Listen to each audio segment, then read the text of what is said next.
Cool. Got a t-shirt.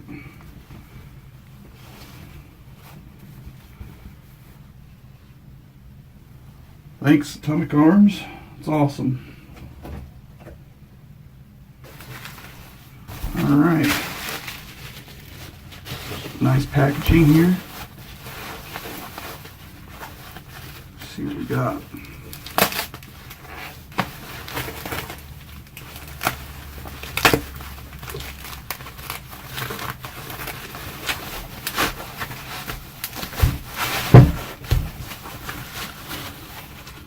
Whoa. 16.5-inch Atomic Arms fluted .920 heavy target bull barrel. Threaded. That's awesome. Never had a threaded 1022 barrel before.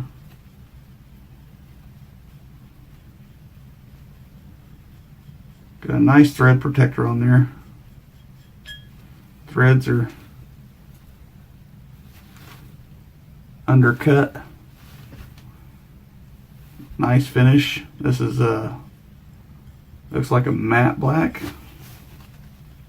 Not really glossy,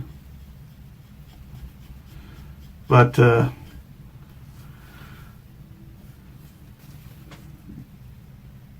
barrel looks pretty good.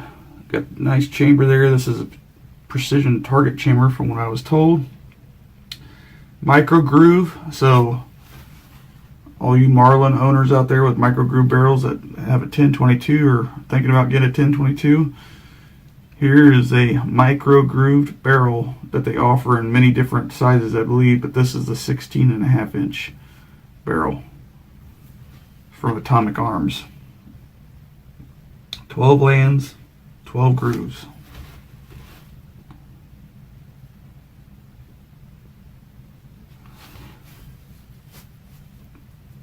Pretty awesome. It's got fluting on it. It's not super heavy like my 18-inch barrel, because my 18-inch barrel is not fluted, but it's pretty awesome. It's gonna look good. It's gonna look good. Hopefully it shoots good. We'll see. Especially with the micro grooving.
Bull target barrel. It has a precision target chamber. It is 4150 chrome MOLY. I thought it was black matte, but it's actually a blued finish. 12 lands and 12 grooves, micro grooved. 1 16th twist rate. This is actually a 16.5-inch threaded fluted model. You can see here it's got the thread adapter that comes with it, and it also has the precision flat recessed target crown. So what that means is that your barrel, the muzzle, is going to be squared. Doesn't have the dish or any other type of crowning. It's just flat, straight into the rifling. As you can see. According to Atomic Arms, attaching this to your 1022 makes it into a tack driver. So we'll definitely see. It says increases your accuracy on their website, and on their website it also states that it'll increase the value of your firearm. But again, we'll see how well it performs. These are 1/2 by 28 threads, by the way. So I am going to put a muzzle device on this, not a suppressor, actually muzzle brake from Tandem Cross, for my tuning methods to figure out the exact weight and everything for this barrel, since it is 16.5 inches. So the weight of the barrel itself with the fluting and everything is 2 pounds and 7 ounces. With the chambering, they say the precision target chamber, doesn't matter which ammunition you use, even in bulk, it'll still increase your accuracy over the standard Ruger barrel. So anyways, awesome little barrel to test out.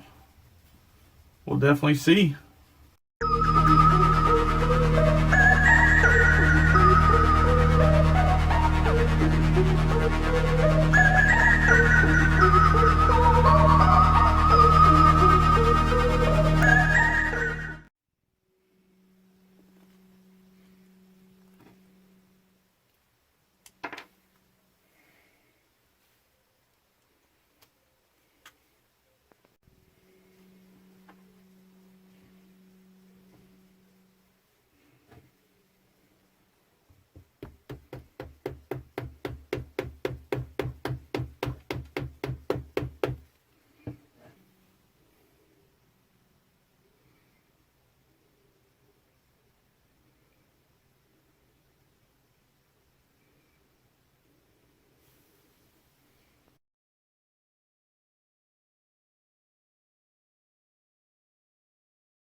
Alright guys, so I could not leave the video like that, leave it hanging, and you know, the results at 50 meters is just whatever I measured with my rangefinder. I was going for 50 yards, but that's just where I was at, and I can't leave the video there. To me, that does not justify the barrel accuracy itself.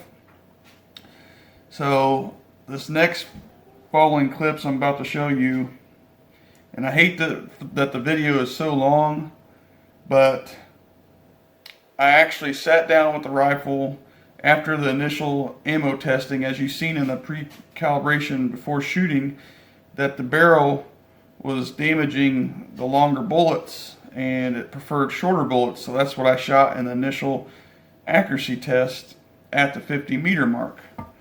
So again, I couldn't leave the video sitting like that. I couldn't wrap my head around why the barrel was just shooting like that.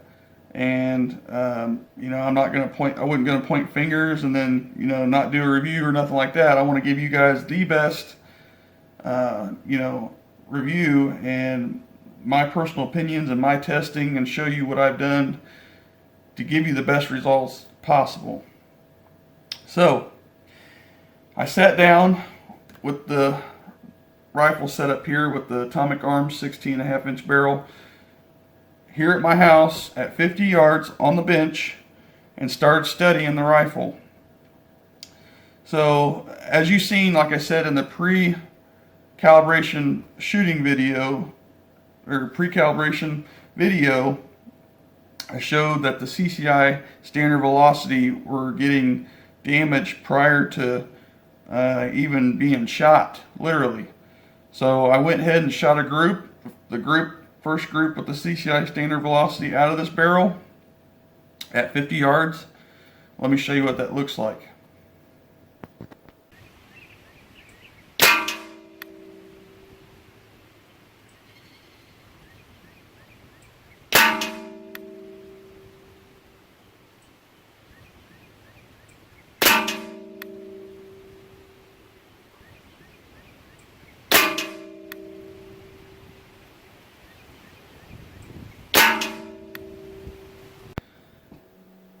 As you see the target there at 50 yards, those shots, even though those were the first shots with the CCI standard velocity, that is nothing. I mean, that's horrible. I mean, 1 inch at a precision rifle, 22 long rifle at 50 yards or more is bad to me. So, like I said, I sat down, figured it out, and what it come down to was, instead of doing any type of modifications to the barrel itself, what I did was I went to my local hardware store and was looking for a shim of some sorts, and I settled on this. This is a 3/4 inch large internal retaining ring, so basically an E-clip or moon clip. It's not the actual E, but it's the retaining clip. And on your 1022 barrels, you have like an undercut groove as it butts up against the wall of the .920 diameter. And that's what I did. So basically, as you can see here, I pushed the barrel out of the receiver. I believe it was whatever I measured that ring to be, 36 thousandths of an inch. 36, yeah, something like that. And it pushed the barrel forward, which cut out the bullets from being damaged prior to even being shot. Just loading from the magazine, hand loading from the magazine, hand cycling the action, the bullets quit getting deformed. They're going to get deformed, but I mean, they quit getting damaged, and they weren't as marred, as bad as, the barrel being fully back towards the magazine. So let me go ahead and show you a shooting clip of me shooting the rifle after I added the ring, which really shrunk the groups big time, which was, it got me excited, as you can see. I mean, it improved it greatly. So let's go ahead and show you that clip.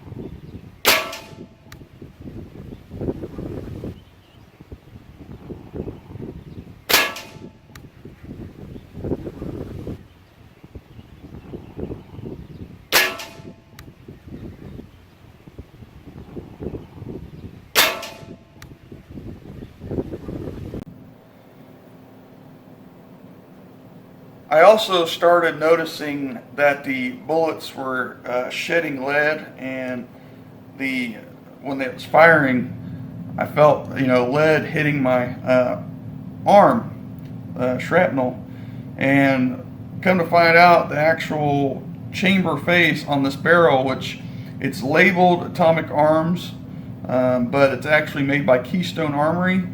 It's their micro groove barrel. Keystone Armory's barrel, but it's relabeled for Atomic Arms. And so the actual chamber face, the chamber hole itself, where it's flush with the barrel, where the bolt meets the chamber face, the actual lip is really sharp. So I went ahead and took my knife sharpening honing rod here and hone the edge a little bit and give it a little bit of a chamfer so it wasn't as rough on the bullets. And that increased accuracy. I mean, it decreased the group size a little bit, but it wasn't as much as doing the ring. So, these two right here helped big time from where it was at from basically factory. No matter the barrel tuning that I did to it, it's all mechanical. It comes down to mechanical, and what the bullets are doing prior to even being chambered, is what's going to cause the accuracy, downrange accuracy and precision.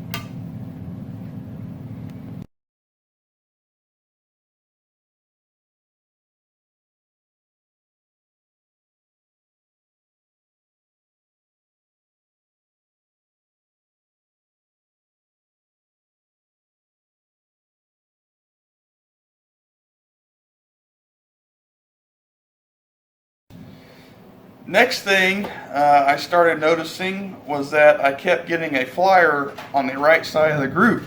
So no matter what I shot, no matter how good of a group it was always like the second or third shot of the group would be on the right of the initial group. And come to find out, the reason why I found this out was because I studied my brass. I was collecting the brass to see which one was the flyers and which one wasn't. And the one that was actually the flyer brass, the firing pin did not put that much of an indent on it. And what that told me was, and I actually seen it and felt it, is that the bolt did not close all the way. My bolt started getting really, really rough. I mean, it's butter smooth now, but there's a reason for that, and I'll tell you why in a second. But my bolt started getting really rough, and it actually would not close all the way. So I had to push it forward, and I could feel there was a gap. I mean, not much of a gap, but enough to cause that flyer to be on the right side of the group. So that's one thing that I figured out.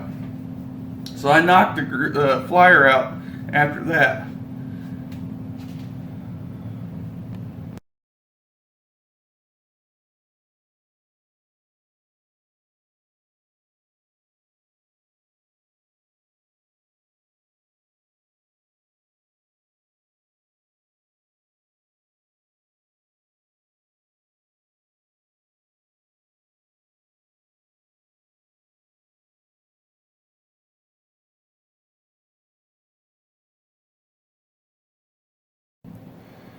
And what I did was actually pour a little bit of graphite powder on the action itself, which smoothed it out, and I have yet to have a flyer yet because my bolt is sliding perfect, my recoil spring and guide rod are butter smooth. it was, like I said, it was just getting really rough in the action. I could feel it, and I could feel it when I shot the flyer, and I collected brass just to back up what I was, seeing, hearing, and feeling downrange. And so poured a little bit of the graphite powder right on the action here and smoothed it out. Like I said, butter smooth now. And I don't know what it was, what was catching in there or what, but like I said, graphite powder, just a little bit, squeezed it in there, and it knocked out the flyers. And another thing I started noticing was, I had a little bit of vertical spreading. Now this group, this stock does not have, if I take all this off up here, this bipod and the riser, this is actually a Picatinny riser. If I take that off, this stock does not have any meat on it, basically up in the fore end. So what it would do is the rear end here of the stock, the shoulder part, is a lot heavier.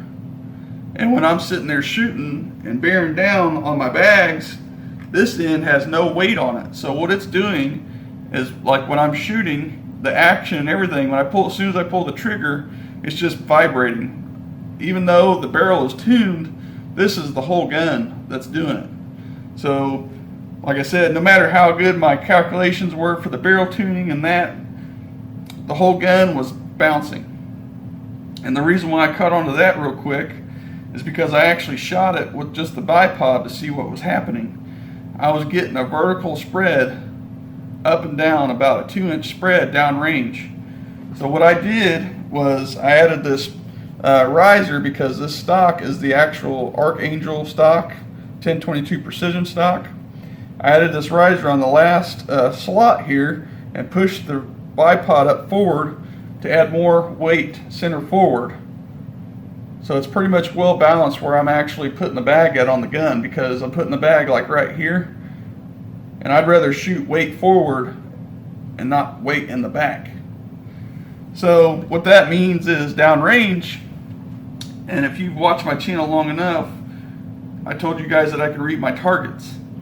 So the circular pattern downrange, even though I'm shooting only 3 shots, and I've actually broke a record with this video because I tuned a gun in less than 2 weeks doing only 3-shot groups. And the 3 shots that I was catching, and the reason why I found this out for moving the bipod forward, was because they're in a circular pattern, and it was sticking around. It was pretty consistent. They were about 3/8 of an inch group, 0.37 of an inch. And it just, I don't understand, I couldn't understand how that I was putting the reticle on the same exact spot every time, pulling the trigger the same exact spot every time, and it still is doing that. And like I said, I put the bipod on it and shot with the bipod without the front bag, and I seen why it was doing it. It was teetering with the bipod. So that told me I need to add more weight in the front to keep it level. And when I shoot now, it's doing this and not this.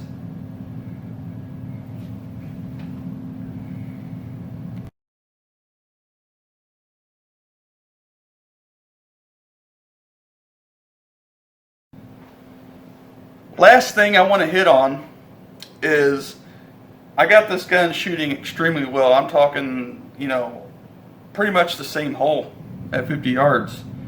And I'm not saying cloverleaf, I'm talking pretty much the same exact hole. And at least within, just a hair over a quarter MOA, center to center at 50 yards, which I think it's like 0.13 of an inch, so just a hair over 1/8 of an inch with this setup.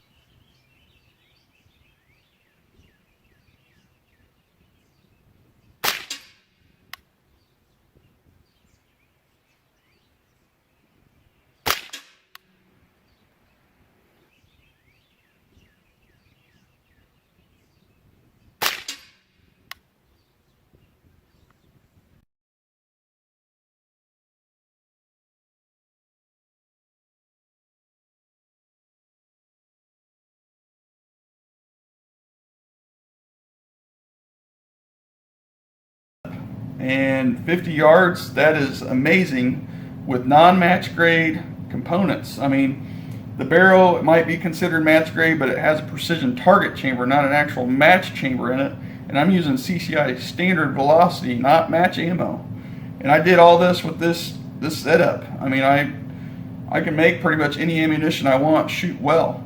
As you guys seen in the 50 meter test, the Aguila shot really well, and the Federal Auto Match wanted to shoot good, but it was throwing the flyer, and it was probably the weight issue. So after doing all this stuff to the gun now, that ammo and the initial testing would shoot way better because I figured it all out. So now, since I've been getting the same group size over and over, it changed. After so many shots, it started to open up again. And I started studying the gun again, and come to find out, this tandem cross bolt is cut down to 0.0425 of an inch, which is the head spacing for a semi-auto rifle on a 22 long rifle rim. And what was happening was, after so many shots, the bolt was getting dirty, and it would not close, or it would close, but the gap changed. The gap spacing between the bolt and the actual barrel, the chamber, changed. And it was getting dirty because 22 is not the cleanest ammo, but it would cause the groups to go back open again. So the remedy for that, take an old toothbrush and scrub the heck out of your bolt face and make sure it's clean.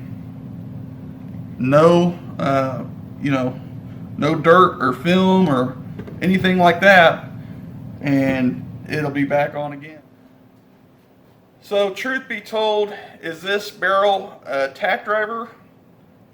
It exceeds beyond that expectation now that I've figured everything out, because most of it was just a mechanical problem. It wasn't the barrel itself. Now don't get me wrong, there was some, initial things that I found out about the barrel, but that doesn't really, all that doesn't really matter because of the problems that we're having behind the chamber. Knocking those out first would have been better to see what the barrel would be out of the box, instead of I was dealing with all that up front.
But anyway, I want to thank Atomic Arms for sending the barrel to me. And like I said, I hope that, you know, you guys see that the true potential of this barrel now after I figured it all out, basically. And like I said, I set a record for myself doing it all with 3-shot groups and doing it less than 2 weeks. So I appreciate you guys watching as always, you know, and tell you the truth, this rifle wasn't even, I didn't even spend hardly any money out of pocket on this rifle. This rifle was built by my sponsors. The only thing that I had to spend money on out of pocket was the receiver itself, because I had to put it in my name, because it's considered a firearm, the receiver from Brownells, which was only $60. The rest of it here, this is a $1,000 1022, and that's including the scope, guys. So, you know, even though I could have just went the shortcut way and said, you know, it's a barrel, all this and that, I want to find out the problem first and then solve it and then contact who I need to contact to figure out why it's doing that. So don't get me wrong, I did contact Atomic Barrels and let them know my findings, but that doesn't mean the barrels are bad. That just means that they need to let people know beforehand when they're buying this barrel that they need to look for this, and this is how you solve that problem. It's not the barrel itself. The barrel is great. The barrel shot great. I want to make this perfectly clear also that this barrel has yet to be cleaned since I've got it. I have not cleaned this.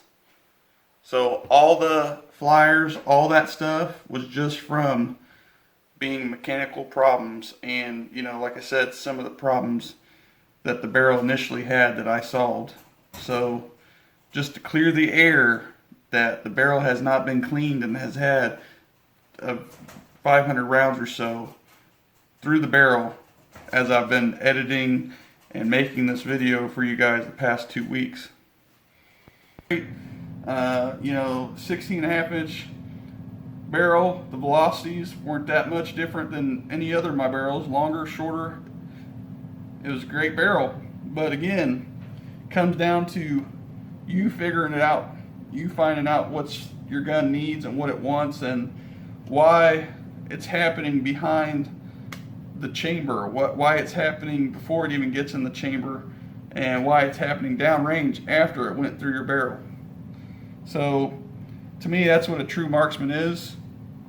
And if you're always precision shooting like I am, you always want to get the best results ever. And the best results ever is whatever caliber you're shooting, the hole that it puts on target per one projectile is the best you can ever get, no matter how many shots you shoot.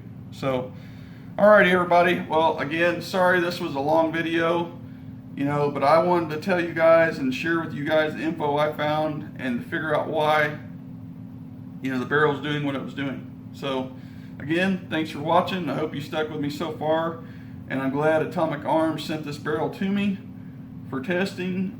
Definitely you know, challenge me as a barrel tuner, as a shooter, you know, basically putting my engineering skills, you know, out there to test, especially every time I pulled the trigger on this gun.